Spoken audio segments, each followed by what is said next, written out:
Hello, it's Seb coming to you with a tag video because I need something simple and nicely structured, easy to do, and with a nice question and answer format because my life is chaos right now, as you might tell from the new background.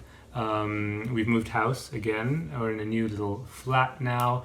I just found these dolls here in a drawer and I put them out, but I'm pretty sure they're cursed because things have been a bit mad lately. But let's leave that aside for now and talk about some books. I saw this tag going around.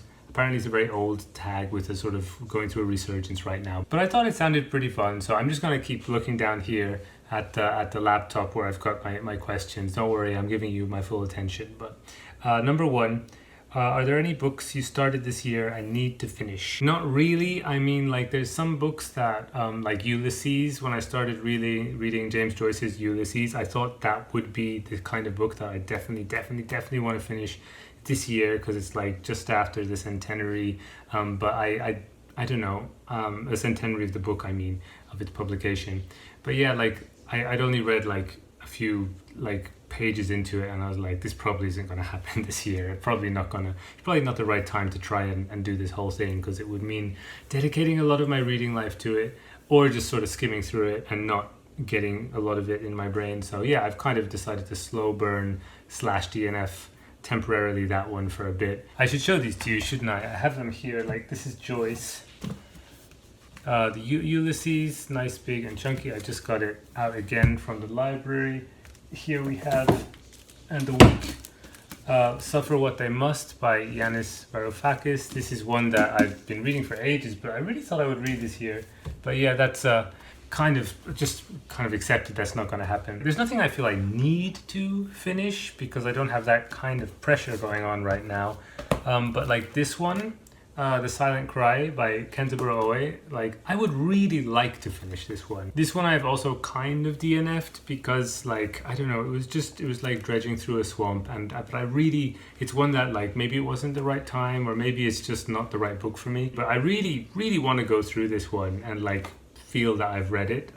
It's one of those books, it's been one that I've wanted to read for a long time.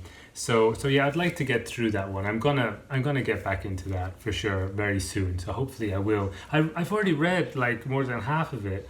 I hadn't realized that. I was sort of trying to find my place in it again recently, and yeah, so I might as well just go for it. It's about these two brothers in the 1960s in Japan who go back to their old village, where they have like some land which they're like one of the younger brother is selling off, and the older brother, who's our main character, is really depressed about his life and everything, and they're sort of like dealing with their family history and sort of like the history of revolution that goes through their family and like kind of counter-revolution, and I don't know. Yeah, it's an odd one. It's very swampy, but I like the ideas. I really like the ideas, and I like the concepts of it. It's just that the execution is kind of, well, I don't know. We'll see. The jury's still out. I guess I've also started these two books of poetry.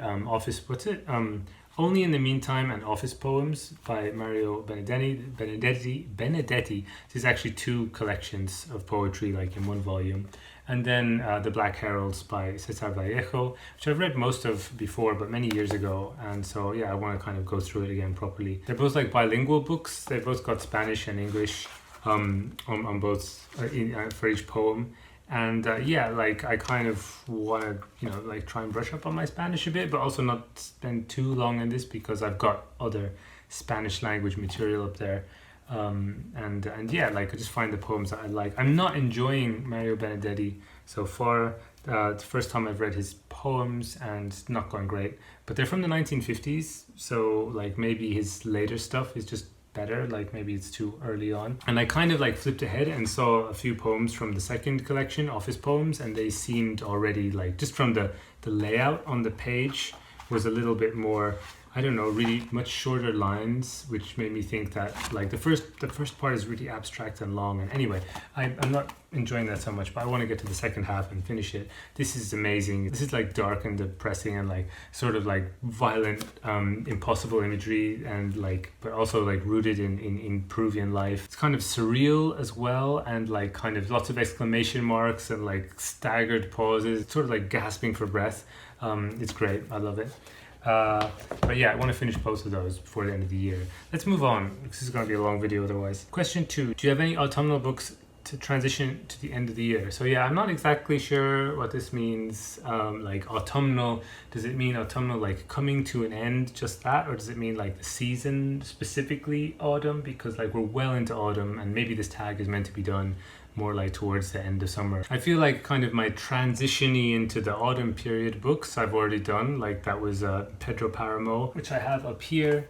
This was Lovely and Haunted Mexican Ghost Village, which I've talked a lot about recently, so I'm not going to say anything more.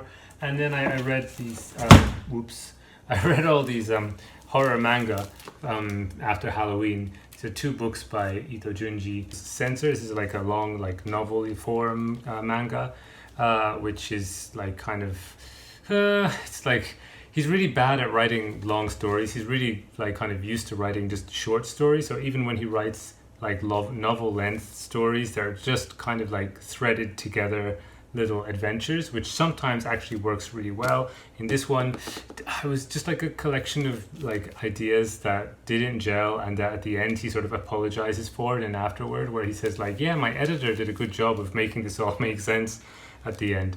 But yeah, it's about like there's a village and there's like a volcano, and every so often like these golden filaments come down from the volcano. Apparently it's this real natural phenomenon. I don't know if it is.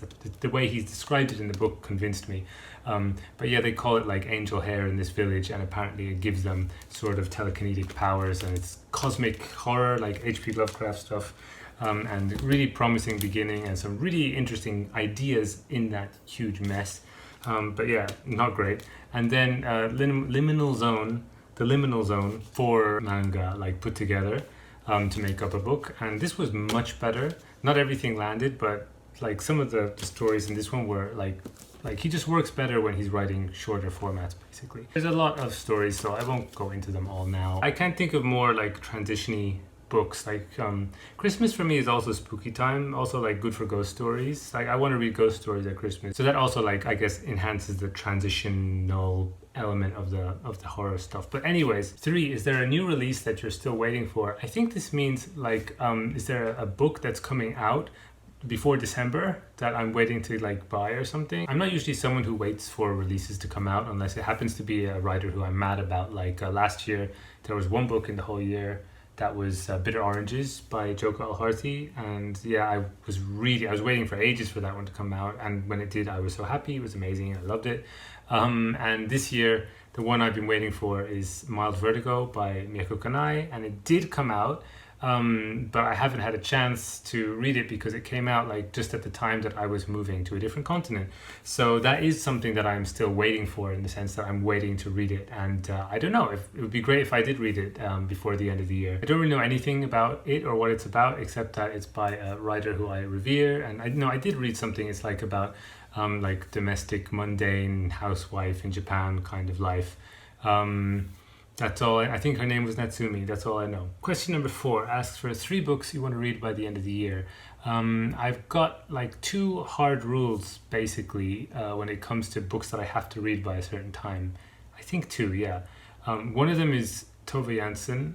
I have to read a Tove Jansson book every year, and like that happened after I read her first one, her first Moomin book. What was it called? Moomins in the Great Flood. And then I think kind of by chance I read Comet in Moomin Land the next year. And so then I was like, these books are so good, I just want to space them out. I mean, and like then I read the summer book, and now it's time for the next Tove Jansson, and I just got it from the library. The next in the Moomin series, Finn Family Moomin Troll. So that has to happen before the end of the year. I was so surprised that my new local library only had 2 Tove Jansson books, but like one of them was exactly the one that I wanted. And then I did a little research on this, and like apparently this is the one that made Moomins like globally kind of famous, or like I don't know how famous, but like outside of Finland they became really huge because of this one, which makes sense because like the 2 that I liked before are really like kind of apocalyptic, and so that makes me think, oh, if this is the sort of more accessible one, maybe I won't actually like it as much. But I still think it's going to be really good, so I'm really looking forward to that. And then the other hard rule is Tsushima Yuko. Territory of Light. This is a rule I made this year. In April, when I started this, I have to read one chapter a month to imitate the way that the chapters were serialized in a magazine when it first came out in the 70s. This is a year in a single mother's life, like raising her kid and kind of dealing with the separation and like the difficulties of being a single mother in Japan in the 1970s, and like kind of all the pressures of just mundane life. I'm really glad that like I've picked these ones to be spread out over a long period of time, because I like them so much that like it means that every month I get something great out of this book, and every year I get something great out of Tove Jansson. So that's fantastic. But yeah, I don't have really strong feelings about anything that I want to finish by the end of the year, or read entirely by the end of the year. I guess I'd like to start one of this shelf up here at the moment is books I own. And so these are the ones I brought from Europe, and the ones on their side are ones that I got since I've come to Canada. So I guess I'd like to read something from up here, from the ones I've brought from Europe. Next question. What are we at? Number 5. Are there any books that could shock you and be your favorite book of the year? Are there any books that could shock you and be your favorite book of the year? So this one's kind of difficult, because if it's a book I haven't read yet, so if I predict that it might be a favorite, then I wouldn't be shocked by it, because it's something I predicted, this could be something that would be a favorite. So like this one, Alcestis, by Euripides and translated by Ted Hughes. I'm probably going to read this also. Yeah, I should have mentioned this is one I'm going to read before the end of the year, I'm sure. And because it's Euripides, I'm kind of expecting it's going to be like a hard favorite of mine. This is a Greek tragedy, although I know the ending, it's not tragic, but it's about a husband who cheats death by getting a deal that if somebody can change his place, but then nobody wants to like change place with him when he's supposed to die. But then when it comes time for his death, nobody, surprise, surprise, wants to die, except for his wife, Alcestis. So she agrees to go down into the underworld instead of him. And then it becomes a comedy or something. So yeah, Euripides is one of maybe my favorite playwright. And so I'm gonna read this, and it's gonna be one of my favorites, and that won't be a shock, is what I'm expecting will happen. I will be shocked if it's not one of my favorites though. Same as with like Moomin Troll, I expect this is gonna be one of my favorites, and will be shocked if it's not. The Territory of Light since April has been my favorite book of the year, and like it would be really nice if something could dethrone it between now and the end of the year, I suppose, but like I doubt that's going to happen. The other possibility is that like she really like kind of fluffs the ending, or at least in the next. I haven't read November yet, so I'm going to read November, and then I'm going to read December. So I've only got 2 chapters to read before the end of the year, and I won't have finished the book yet because it will go till March. But yeah, in those 2 chapters, I guess maybe it's possible the book will take a weird turn, which will make me just absolutely hate it. But I don't think that's going to happen. So yeah, that's probably going to be my number 1 at the moment. But I will be really happy if I can find contenders. Number 6, have you started making reading plans for next year yet? So this year was kind of new in that I didn't do the Goodreads challenge, or I put the 12 books like I usually do for the Goodreads challenge, and then I haven't updated it at all. I'm doing Storygraph instead, but I'm refusing to like kind of count or look at the total number of books I've read this year, because like last year I kind of achieved my goal of reading a certain number of books in the year, and like it took me 3 years, but I made reading a hobby. So I feel like it's kind of it's become a hobby. It's become a big part of my life. That was like why I started this channel, partially to have make reading a hobby, and I think I did it. So I feel I don't need the numbers anymore, and I don't want my reading to be dictated by the feeling I should achieve a certain number of books.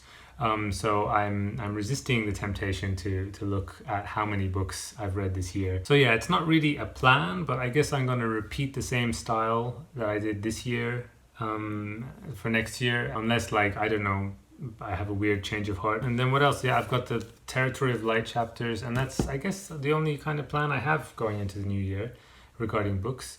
And that's it. That's all the questions. Let me tell you what I'm currently reading. I'm reading, well, it's originally like the whole reason I went to Vancouver Library was to get specifically this book, so I could finish finally The Silent Cry, the Swampy Swamp by Owe Kenzaburo.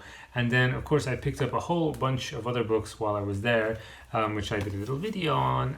And yeah, this was one of them. And so I'm like, part of my brain just wants to read everything it can before, like, by putting off this book, I guess.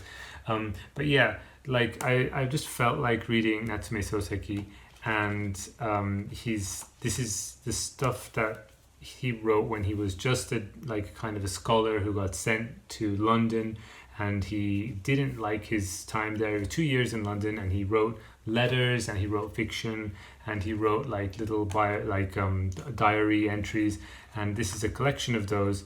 And after this experience, he went to Japan and became Japan's like kind of main writer, like most famous writer, like most like claimed modern writer, and sort of like the father figure symbol of modern Japanese literature. So it's really interesting, like a kind of, I don't know, I started reading it, just like his letters from London, and it's amazing. He's having the worst time, but he's so like understated, and also the things he describes back to the people back home are really fun. If you're from London, and he was the same age, I saw in the chronology, he's the same age as I am when he's writing it. So it just seems like really faded, like the perfect time to have picked this up. I'm totally connecting to this in a big way. Maybe this will be the one. Maybe this will be the shock favorite read.